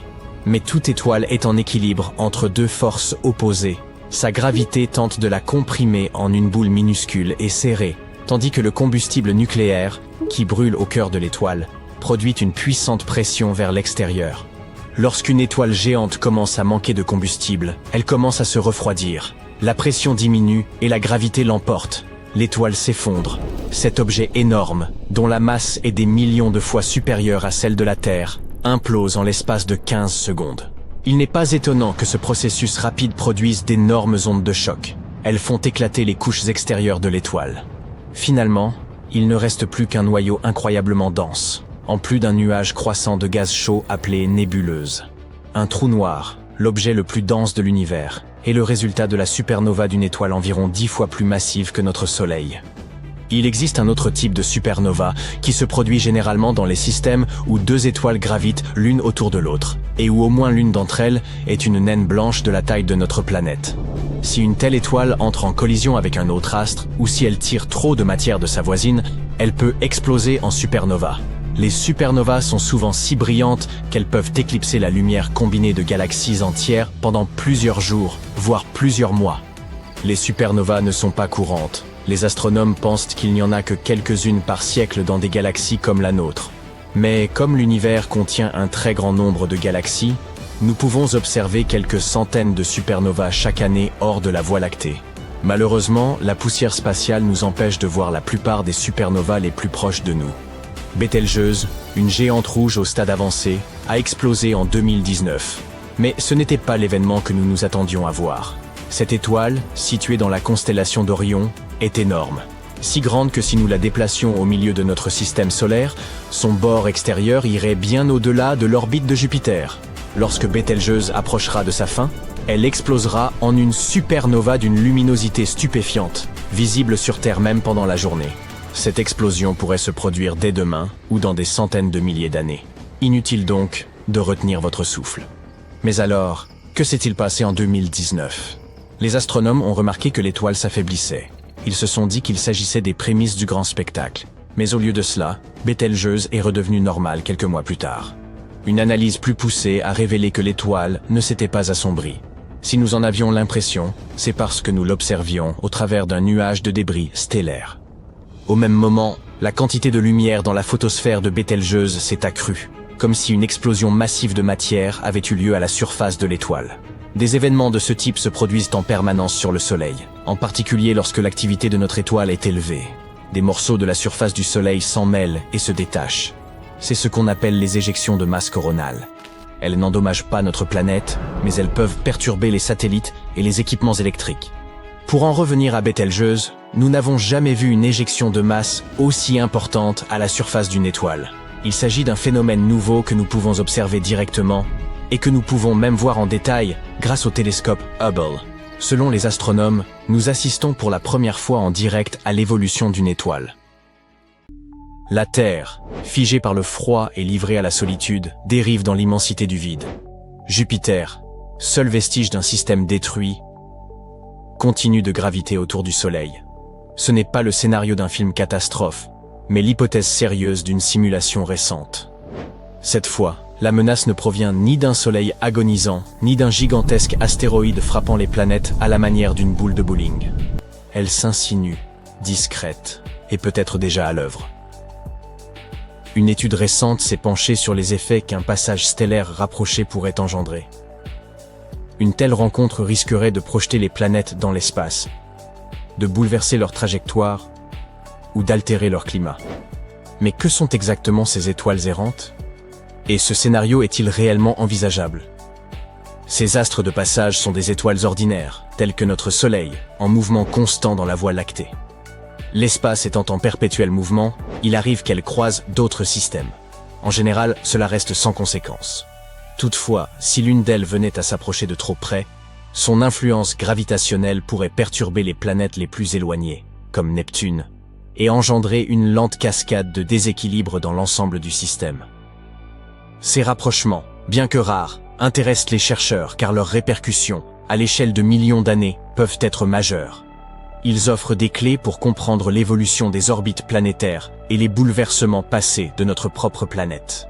Une hypothèse avance qu'il y a 56 millions d'années, un passage stellaire aurait provoqué un bouleversement climatique majeur, faisant grimper la température terrestre de près de 8 degrés en quelques centaines de milliers d'années. Cette élévation aurait profondément remodelé la biosphère. Certaines espèces se seraient adaptées, d'autres auraient disparu. Bien qu'aucune preuve définitive n'atteste d'un tel événement, les scientifiques s'accordent à penser qu'un passage similaire, en altérant subtilement l'orbite terrestre, pourrait à long terme dérégler l'orbite de la planète. Tel est le passé, mais qu'en est-il de l'avenir ? Nous savons d'ores et déjà que le système solaire devrait croiser de près une étoile nommée Gliese 710 d'ici environ 1,3 million d'années. Elle se dirige vers nous et devrait frôler le Soleil à une distance d'environ 1500 milliards de kilomètres. Elle ne s'approchera pas assez pour perturber les orbites planétaires, mais pourrait bien éjecter quelques comètes glacées depuis le nuage de Oort, tel un enfant distrait lançant une boule de neige sans visée. L'une d'elles pourrait atteindre sa cible, mais cela reste peu probable. Dans une étude récente, cependant, les chercheurs ont envisagé un scénario encore plus extrême. Que se passerait-il si une étoile passait bien plus près, à seulement 15 milliards de kilomètres du Soleil ? Cela représente une distance 100 fois supérieure à celle qui nous sépare de notre astre. Pour nous, cela paraît incroyablement lointain, mais à l'échelle cosmique, c'est presque un contact rapproché. Ils ont donc effectué des milliers de simulations à long terme, s'étendant jusqu'à 5 milliards d'années dans l'avenir du système solaire. Les résultats montrent qu'il n'en faut guère plus. Une seule rencontre rapprochée suffirait à perturber les planètes les plus éloignées, comme Neptune, déclenchant une lente réaction en chaîne se propageant vers l'intérieur. Avec le temps, cette simple poussée gravitationnelle peut entraîner un chaos généralisé, un véritable effet papillon d'ampleur cosmique. La bonne nouvelle, c'est que même dans les pires configurations, 95%, les simulations aboutissent à un scénario stable, où les planètes conservent leur place. Mais dans les 5% restants, le chaos s'installe. Parmi les victimes les plus fréquentes figure Mercure. Dans près de la moitié de ces scénarios instables, cette petite planète se retrouve engagée sur une trajectoire funeste, la conduisant droit dans le Soleil. Plus petite que toutes les autres et située au plus près de notre étoile, Mercure est particulièrement vulnérable aux perturbations gravitationnelles, qu'elles proviennent des géantes gazeuses ou d'une onde de déstabilisation causée par le proche passage d'une étoile. Lorsque Mercure s'enfonce en spirale vers le Soleil, on pourrait penser que l'ensemble du système s'effondre. Pourtant, il arrive que les autres planètes résistent au déséquilibre et parviennent à retrouver une forme de stabilité, comme un orchestre poursuivant son concert malgré la chute d'un violoniste.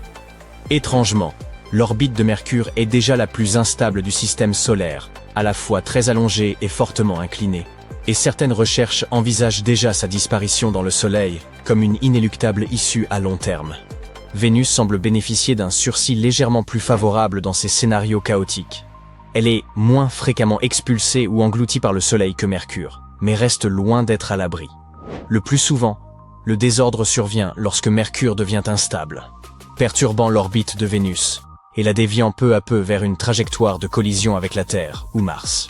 Même en l'absence d'interférence des étoiles de champ, certaines simulations à long terme révèlent une infime, mais réelle, possibilité que Vénus entre un jour en collision avec la Terre, sous l'effet indirect de l'influence de Jupiter sur Mercure.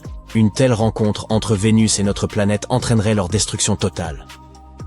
Mars pourrait connaître un destin comparable. Selon les projections, dans environ 0,3% des cas, elle est soit précipitée hors du système solaire, soit propulsée contre une autre planète. Sa masse modeste et sa gravité relativement faible la rendent plus vulnérable aux perturbations. Fait notable, dans plusieurs de ces scénarios où Mars est perdu, la Terre parvient néanmoins à conserver sa place. Jupiter demeure, sans conteste, le colosse du système solaire. Ornée de ses bandes nuageuses caractéristiques, elle exerce, grâce à sa masse imposante et à sa forte gravité, une fonction d'ancrage qui stabilise l'ensemble.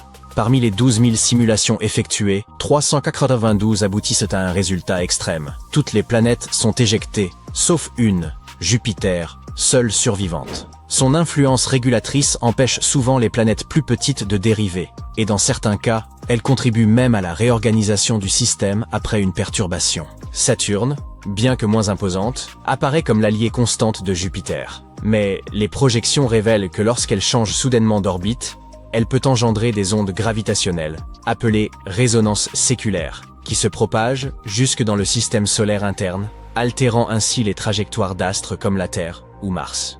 Uranus et Neptune sont les plus exposées. Reléguées aux confins du système solaire, elles sont les premières à être éjectées dans de nombreuses simulations. Cette perte déclenche des perturbations gravitationnelles qui se propagent vers l'intérieur, troublant les autres planètes sur des millions d'années. Un simple décalage de 0,1% dans l'orbite de Neptune suffit à compromettre la cohérence du système. L'équilibre des forces gravitationnelles serait altéré, contraignant Jupiter et Saturne à réajuster leur position, ce qui répercuterait l'instabilité jusque dans les régions internes, menaçant l'harmonie de l'ensemble. Cela nous conduit à une question cruciale. Qu'en est-il de notre propre planète? Dans la grande majorité des modèles simulés, la Terre demeure intacte. Toutefois, environ 0,2% des scénarios se concluent par une collision avec Vénus ou une chute dans le Soleil. Parmi les 12 000 simulations réalisées, seules 23 voient la Terre subsister seule en orbite. Mais ce résultat ne tient que si l'on nommait la Lune.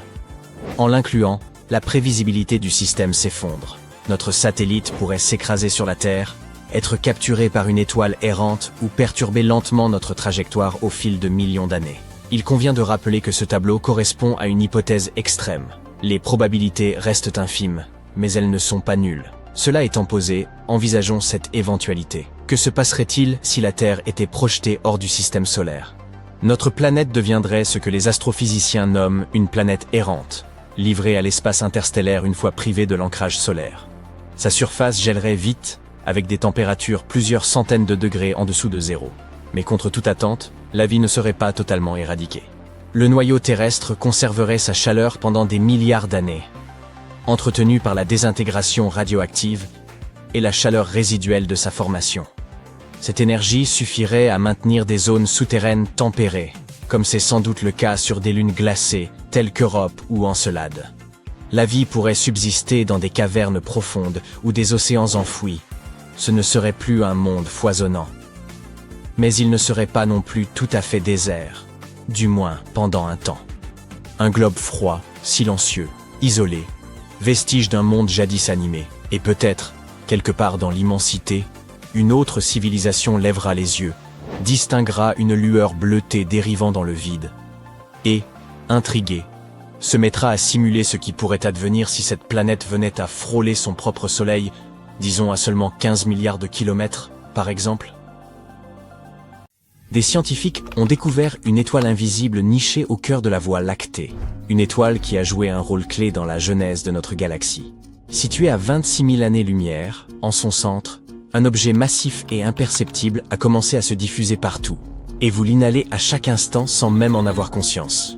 Tout débuta dans les années 70, lorsqu'une astronome du nom de Vera Rubin entreprit d'étudier la galaxie d'Andromède. Son objectif était de vérifier si les étoiles suivaient des trajectoires prévisibles. Imaginez que vous fassiez tournoyer une balle au bout d'une ficelle autour de vous. Plus elle est proche, plus elle tourne rapidement sur une orbite réduite. À l'inverse, si vous relâchez la ficelle, la balle ralentit et décrit un cercle plus large. Tel est le principe fondamental de la gravité. Il en va de même pour les planètes. Celles qui gravitent à proximité du Soleil, comme Mercure, parcourent leur orbite en quelques mois seulement, tandis que les plus éloignées, telles que Neptune et Saturne, mettent plusieurs décennies à achever leur révolution. Les étoiles devraient donc suivre ce même schéma en orbitant autour du centre de leur galaxie, les plus proches se mouvant rapidement, tandis que celles situées en périphérie devraient se ralentir. Or, lorsque Rubin mesura leur vitesse, elle fit une découverte troublante. Ces étoiles ne ralentissaient pas. Les étoiles lointaines se déplaçaient à une vitesse comparable à celle proche du centre. Logiquement, ces galaxies auraient dû se disloquer. Pourtant, elles demeuraient intactes. Ce paradoxe indiquait qu'une force mystérieuse les maintenait en cohésion. Une présence indétectable. Un objet massif et invisible dissimulé au centre galactique, exerçant son influence sans jamais se dévoiler. Rubin entreprit de répéter ses observations sur d'autres galaxies. Il ne s'agissait pas d'une anomalie isolée, mais d'un phénomène omniprésent. Elle venait par hasard de mettre en évidence que ces structures cosmiques baignaient dans une matière d'une densité colossale, bien supérieure à celle de toutes les étoiles, planètes et nuages de gaz réunis. Une force invisible les enveloppait. Les astronomes baptisèrent cette entité matière noire, car elle n'émet aucune lumière, ne la reflète pas et ne semble interagir avec aucune autre substance. Elle est simplement là. Et pourtant, toutes les modélisations confirment non seulement son existence, mais aussi son rôle fondamental. Elle constitue à elle seule 85% de la masse totale de l'univers. Sans elle, le monde tel que nous le connaissons n'existerait pas. Pourtant, tout comme l'étoile invisible détectée au centre de la Voie lactée, la seule manière de la percevoir était son empreinte gravitationnelle. Comment déceler ceux qui refusent obstinément de se laisser trouver? Récemment, des scientifiques ont émis l'hypothèse de l'existence d'une étoile invisible au centre de la Voie lactée. Une découverte fascinante qui pourrait enfin nous offrir un aperçu de la nature réelle de la matière noire. Ils ont commencé par traquer les moindres indices de son existence, scrutant tous les signes possibles de sa présence. Ils ont analysé le mouvement des galaxies et provoqué des collisions de particules dans des accélérateurs géants, espérant générer en laboratoire d'infimes fragments de matière noire. Mais ces efforts n'ont guère donné de résultats. Ils ignoraient même ce qu'ils devaient chercher. La matière noire est-elle seulement constituée de particules? Une théorie suggérait qu'elle serait formée de particules fantomatiques, à peine capables d'interagir avec la matière ordinaire. D'autres hypothèses avançaient qu'elle pourrait apparaître et disparaître en un clin d'œil. Un problème subsistait néanmoins. Si la matière noire fonctionnait ainsi, alors les centres galactiques devraient être incroyablement denses, saturés de matière comprimée dans un volume infime. Or, l'observation révèle une toute autre réalité. Les noyaux des galaxies semblent étonnamment diffus, étendus, presque éthérés. C'est alors qu'une nouvelle théorie a vu le jour. Et si la matière noire nichée au cœur des galaxies n'était pas composée de particules lourdes, comme on l'avait longtemps supposé? Si elle était d'une nature si ténue qu'elle se comportait davantage comme un filament aérien? Ces filaments hypothétiques seraient d'une légèreté inouïe, bien au-delà de tout ce que la science a pu observer jusqu'ici. Ils seraient même des milliards de fois plus petits qu'un neutrino, pourtant déjà la particule la plus légère connue. Ce concept, baptisé matière noire floue, pourrait bouleverser tout ce que nous pensions savoir sur l'univers. Une équipe d'astrophysiciens a voulu éprouver cette hypothèse. Ils ont donc conçu une simulation, modélisant une galaxie avec deux éléments principaux, une grande quantité de matière noire floue et une petite fraction de gaz, le même type de gaz qui engendre les étoiles visibles. Une fois le programme lancé, ils ont simplement laissé le système évoluer, observant avec attention l'interaction entre ces deux composants. Au départ, ce fut un chaos total. Mais progressivement, la matière noire floue commença à se condenser, se regroupant pour former un gigantesque objet invisible près du centre galactique. Le gaz réagit immédiatement, se dispersant dans cette masse impalpable, s'y mélangeant et générant une faible lueur. Puis, un phénomène extraordinaire se produisit, donnant naissance à des étoiles sombres. Contrairement aux étoiles classiques comme notre Soleil, rayonnant de chaleur et de lumière, ces objets étaient les colossaux, invisibles, et résultèrent de la fusion de deux formes de matière. Une entité totalement nouvelle, jamais observée jusqu'alors. Ces structures s'étendraient sur des milliers d'années-lumière, tout en étant presque immatérielles, plus proches d'immenses nuages cosmiques que de véritables astres. Leur nature leur valut d'être nommées étoiles à fermions-bosons. Enfin, le mystère de la matière noire semblait trouver une explication. Le noyau de ces étoiles invisibles présentait une densité idéale, ni trop élevée, ni trop faible, et correspondait exactement aux observations des astronomes sur les galaxies réelles. Si cette hypothèse venait à être confirmée, elle pourrait expliquer le comportement et le rôle de la matière noire dans l'univers. Chaque galaxie de l'univers pourrait alors être influencée par l'un de ces gigantesques objets fantômes. L'étoile cachée au cœur de la Voie lactée pourrait en être un, façonnant notre galaxie d'une manière dont nous n'avions jamais eu conscience. Cette matière se comporterait bien différemment de la matière ordinaire. Incapable de former des structures solides, elle existerait sous forme d'un réseau complexe et mouvant de filaments ou de cheveux. Cela signifie aussi que la Terre pourrait être entièrement plongée dedans. La matière noire restant soumise à la gravité, elle est attirée par les planètes et les étoiles, se concentrant en flux denses qui l'amènent à traverser notre planète tout en l'enlaçant, oscillant en permanence. Si nous pouvions l'observer, elle apparaîtrait sous forme de filaments lumineux et invisibles, perçant la planète et s'étirant dans l'espace. Mais ce n'est qu'un début. Désormais, les scientifiques doivent affiner leur modèle. les enrichir de détails et confronter leurs prédictions aux observations réelles des galaxies. La découverte d'une étoile sombre au cœur de la galaxie n'est pas notre seul indice. Heureusement, un phénomène cosmique nous permet d'en détecter la trace. La lentille gravitationnelle. Lorsque la lumière d'une galaxie lointaine traverse l'univers, elle peut croiser une galaxie massive ou un autre objet au champ gravitationnel intense. Plutôt que de poursuivre sa trajectoire en ligne droite, elle est alors courbée par cette force colossale. En atteignant la Terre, cette lumière déformée offre une image agrandie et distordue de la galaxie d'origine, comme si nous regardions à travers un verre courbé. Si la matière noire est floue, elle devrait laisser une empreinte singulière sur ces images, rendant certaines zones légèrement troubles et ondulées. Pour en avoir la confirmation, il fallait un objet idéal à observer, et les scientifiques en ont trouvé un. Une galaxie lointaine dont la lumière, déformée par la gravité, présentait une étrange silhouette allongée. Ils ont alors relié des radiotélescopes du monde entier, formant un télescope virtuel d'échelle planétaire. Il était capable de zoomer jusqu'à percevoir les détails les plus infimes de cette galaxie, aussi nettement qu'un grain de sable sur la Lune. Ils ont ensuite mené une vaste expérience, générant des simulations de cette image avec différentes tailles de particules de matière noire floue. À un moment précis, ils ont fini par découvrir une correspondance parfaite. Cela leur a permis de calculer la masse exacte de ces particules bien avant de les détecter. Les indices pointent directement vers notre propre galaxie.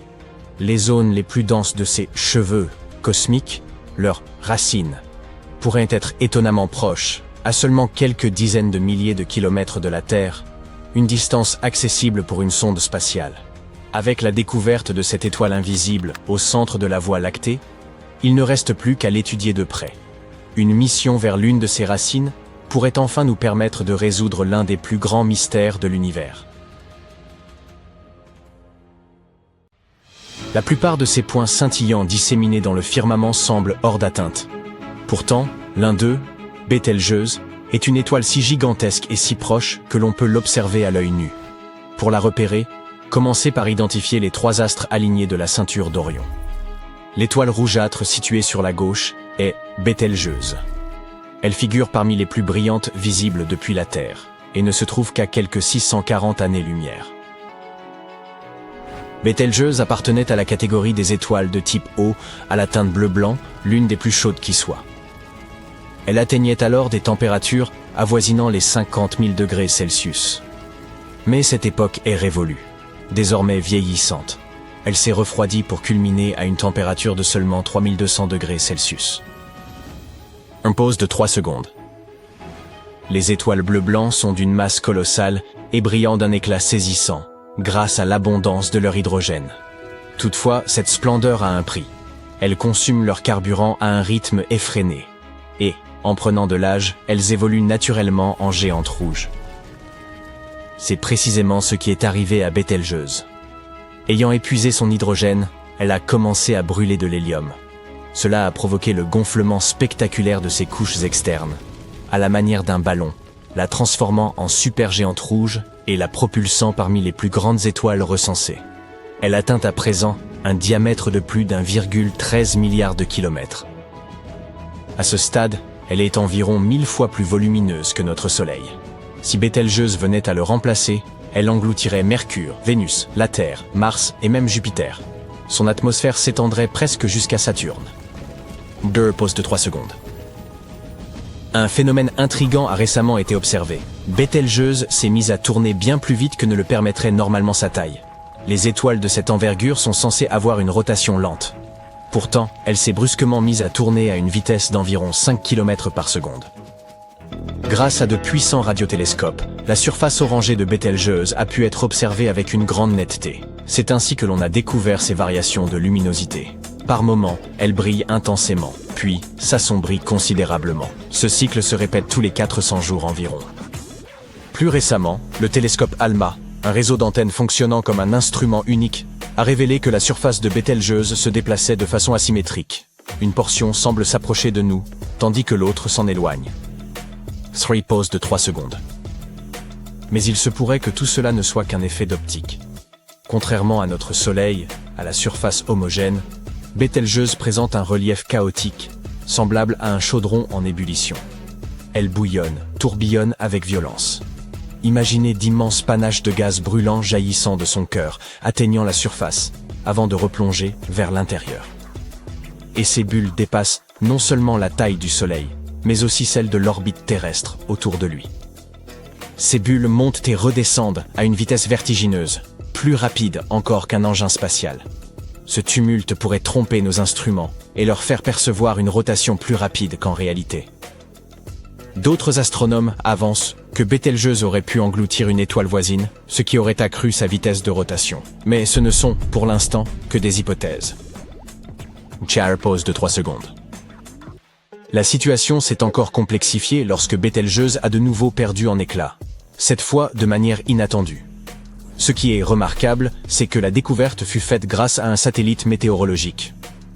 Les télescopes terrestres peinaient à l'observer en raison de l'atmosphère. Les chercheurs ont donc utilisé un satellite conçu pour surveiller le climat terrestre, mais capable aussi de capturer des images de l'espace. Comme nous l'avons évoqué, l'intensité lumineuse de Bételgeuse croît et décroît tous les 400 jours.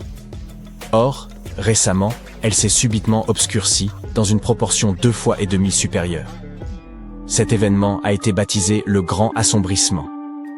D'après une première hypothèse, Bételgeuse aurait connu un refroidissement soudain, accompagné d'une expulsion massive de matière, formant un vaste nuage de poussière.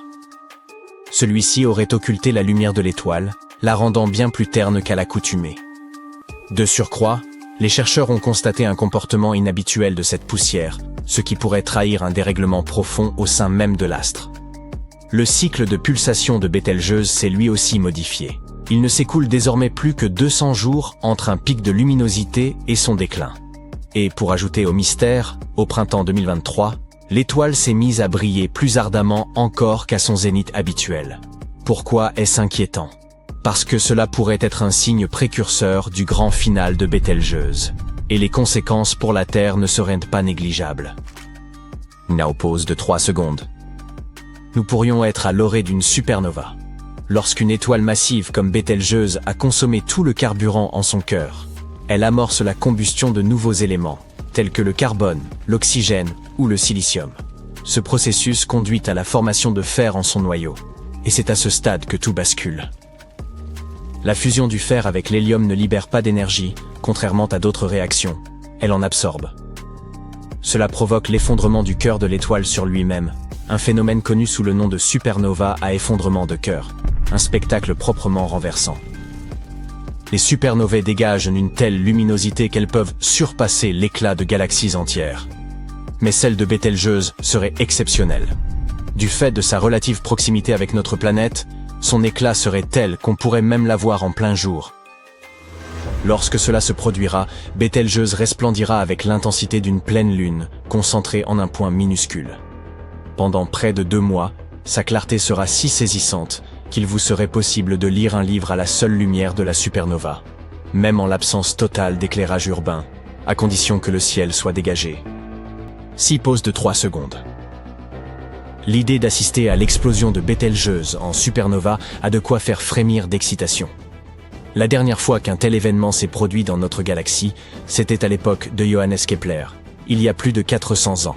Cet épisode céleste, baptisé SN 1604 ou supernova de Kepler, a illuminé le ciel pendant plusieurs semaines. Cependant, ne vous laissez pas emporter trop vite par l'enthousiasme, nul ne sait précisément quand cela surviendra. Une étude suggère que l'étoile se trouve dans sa phase de combustion du carbone. Si nous approchons de la fin de cette étape, alors Bételgeuse pourrait exploser d'ici quelques décennies. Mais cette hypothèse reste extrêmement difficile à vérifier, car, durant cette phase terminale, l'étoile ne manifeste pratiquement aucun changement visible. Même si Bételgeuse est suffisamment proche pour que l'on puisse en observer la surface, il nous est impossible d'en sonder le cœur. Peut-être n'est-elle qu'au tout début de la combustion du carbone, auquel cas l'explosion tant attendue ne se produirait pas avant 1000 ans. D'après une autre étude, Bételgeuse ne disposerait plus que de 3 siècles de carburant dans son noyau.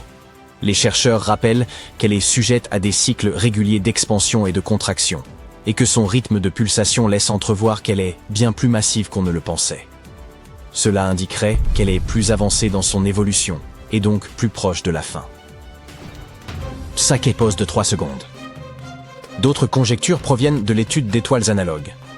L'étoile V6, Canis Majoris, par exemple, situé dans notre propre galaxie, semble plus proche de l'explosion que Bételgeuse, et son éclat diminue régulièrement depuis un siècle, à l'inverse de la stabilité relative de Bételgeuse. Si cette dernière était sur le point d'exploser, elle deviendrait de moins en moins lumineuse à un rythme soutenu.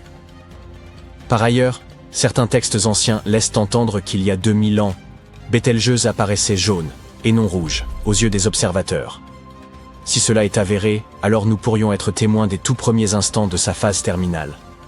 En somme, nul ne peut prédire si la supernova éclatera demain ou dans un millénaire. Il nous faut simplement patienter. Hit pause de 3 secondes. Mais supposons qu'elle explose dès demain. Quelles seraient alors les conséquences pour nous? La supernova de 1987 dans le Grand Nuage de Magellan a démontré que les effets de ce genre d'événement pouvaient être perçus même à des distances vertigineuses. Ce nuage se trouve à près de 170 000 années-lumière, et pourtant nous avons pu capter son rayonnement. Il demeure difficile de définir avec précision ce que l'on appelle la zone de danger. Une estimation approximative la situerait à une vue. Il semblerait que 2 étoiles géantes aient été surprises en plein baiser romantique.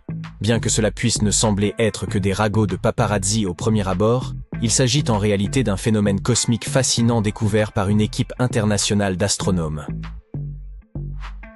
Le cycle de vie d'une étoile solitaire est relativement simple. Elles naissent dans d'immenses régions gazeuses de l'espace, brûlent leur carburant, puis, à un moment donné, elles explosent en supernova. Mais lorsque des étoiles naissent à proximité les unes des autres, leur attraction gravitationnelle mutuelle peut les captiver dans ce qui semble être une danse éternelle. Parfois, elles se rapprochent tellement qu'elles semblent presque se toucher. Ces étoiles peuvent passer des milliards d'années à tourner l'une autour de l'autre. Mais leur baiser ne dure que quelques millions d'années, ce qui n'est qu'un clin d'œil à l'échelle du cosmos. Leonardo Almeida, le principal auteur de cette étude, s'était donné pour mission de trouver des étoiles binaires prisonnières de ce baiser cosmique. Il a concentré ses recherches sur la nébuleuse de la Tarentule, une magnifique région de formation d'étoiles située dans le Grand Nuage de Magellan, à 160 000 années-lumière de notre planète. Et là, il a découvert l'étincelant système d'étoiles binaires, baptisé VFTS 352, qui se démarquait nettement des autres. Les 2 étoiles découvertes étaient assez grandes et de taille presque identique. Ensemble, elles forment une masse environ 57 fois supérieure à celle de notre Soleil. Avant cela, seuls 3 autres systèmes binaires de grande masse avaient été découverts. Étant donné que ces 2 étoiles étaient si proches, elles généraient une attraction gravitationnelle intense qui les faisait orbiter l'une autour de l'autre à un rythme stupéfiant d'une révolution par jour, séparées d'à peine 12 km. Avec une telle proximité, elles formaient un pont permettant à leur carburant stellaire de se mélanger, partageant ainsi près de 30% de leur volume total. Les températures de ce système étaient également sans commune mesure et atteignaient les 41 000 degrés. Au début, il semble que le mélange interne de leur énergie pourrait permettre à ces étoiles de vivre plus longtemps, en brûlant plus de carburant sur des périodes prolongées. Mais ce bénéfice ne serait que temporaire. 2 scénarios probables se dessinent quant à leur destin. Elles pourraient fusionner pour former une étoile géante qui exploserait en supernova, ou bien elles pourraient exploser séparément et terminer leur jour en tant que trous noirs orbitant l'un autour de l'autre. Si elles fusionnaient, ce processus prendrait environ 600 000 ans, tandis que si elles devenaient un système de trous noirs binaires, elles pourraient continuer à brûler pendant encore 3 millions d'années. Cependant, les 2 scénarios mèneraient finalement à leur destruction, à moins qu'elles ne se transforment en 2 trous noirs distincts, dérivant dans des directions opposées à travers l'immensité de l'espace, une possibilité qui est également envisageable. Récemment, les astronomes du monde entier ont assisté à un spectacle étourdissant. Jupiter et Vénus, les 2 planètes les plus brillantes du ciel nocturne, se sont tellement rapprochées qu'elles semblaient sur le point de se percuter ou de s'embrasser. Du moins, c'est à cela que ça ressemblait depuis la Terre. En réalité, elles sont toujours séparées par 643 millions de kilomètres. Un autre sujet fascinant pour les astronomes concerne les objets G. Ce sont des objets célestes qui ressemblent à des nuages de poussière et de gaz mais se comportent comme des étoiles. Au centre de notre galaxie, il y a un trou noir supermassif, Sagittarius A, avec une masse 4 millions de fois supérieure à celle de notre Soleil. Et récemment, les scientifiques ont découvert 2 objets mystérieux, baptisés objets G, proches de ce trou noir. Ce sont les objets G1 et G2. La théorie la plus vraisemblable est que G2 ait consisté en 2 étoiles qui orbitaient autour du trou noir en tandem avant de fusionner en une seule énorme étoile, enveloppée dans un nuage de gaz et de poussière exceptionnellement épais. Lorsque G2 s'est approché au plus près du trou noir, il a émis une signature étrange, s'étirant et perdant une grande partie de son gaz. À mesure qu'il se rapprochait du trou noir, il a perdu son enveloppe extérieure et il redevient à présent plus compact. Ce qui enthousiasme particulièrement les astronomes à propos des objets G, c'est le matériau qui leur est arraché par les forces de marée lorsqu'ils passent près du trou noir central. Ce matériau finit inévitablement par être aspiré par le trou noir, créant un véritable spectacle pyrotechnique. Cela se produit parce que le matériau consommé par le trou noir chauffe et émet des radiations avant de disparaître à travers l'horizon des événements. Cet horizon est la limite redoutable d'un trou noir, au-delà de laquelle rien ne peut s'échapper. Il semble maintenant que les scientifiques aient découvert 4 autres objets G. G3, G4, G5 et G6. Tous sont situés à moins de 0,13 années-lumière du trou noir. Il se pourrait que ces 6 objets aient autrefois appartenu à des systèmes binaires qui se sont rapprochés jusqu'à fusionner en raison de la puissante gravité de cet imposant trou noir. Habituellement, il faut plus d'1 million d'années pour que le processus de fusion entre 2 étoiles s'achève. Nous espérons découvrir davantage d'objets G, car cela nous offre l'une des rares occasions d'étudier le comportement des matières proches d'un trou noir supermassif sans qu'elles ne soient immédiatement englouties. Du moins, pour l'instant. Avez-vous entendu parler des étoiles variables? En regardant le ciel, nous imaginons souvent que les étoiles sont des points de lumière immuables et éternels. Mais si certaines étoiles paraissent qu'en constantes, d'autres changent de luminosité au fil du temps, d'où leur nom d'étoiles variables. Certaines s'éteignent et se rallument sur des périodes allant de quelques jours à plusieurs années. Ces variations ne sont pas visibles à l'œil nu. Seuls les astronomes, grâce à leurs équipements sophistiqués et leurs observations à long terme, sont en mesure de les détecter. Et que dire des étoiles vampires? Imaginez 2 étoiles dans un système binaire, une géante rouge et une naine blanche, tournoyant l'une autour de l'autre comme des danseuses de ballet cosmique. La géante rouge, autrefois étoile vibrante, a vieilli et s'est affaiblie. Ses couches externes d'hydrogène, autrefois fermement maintenues par sa gravité, se sont relâchées, la rendant vulnérable à l'avidité de la petite et dense naine blanche. La naine blanche, surnommée étoile vampire, convoite le carburant de sa grande sœur et y voit une opportunité inespérée.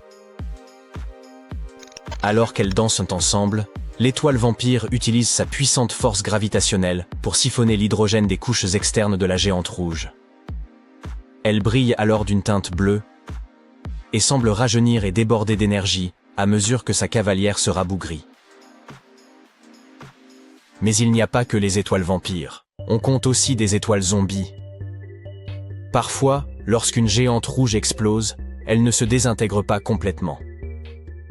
Au lieu de cela, un reste de naine blanche subsiste après elle, comparable à une étoile zombie qui était morte mais est à présent revenue à la vie.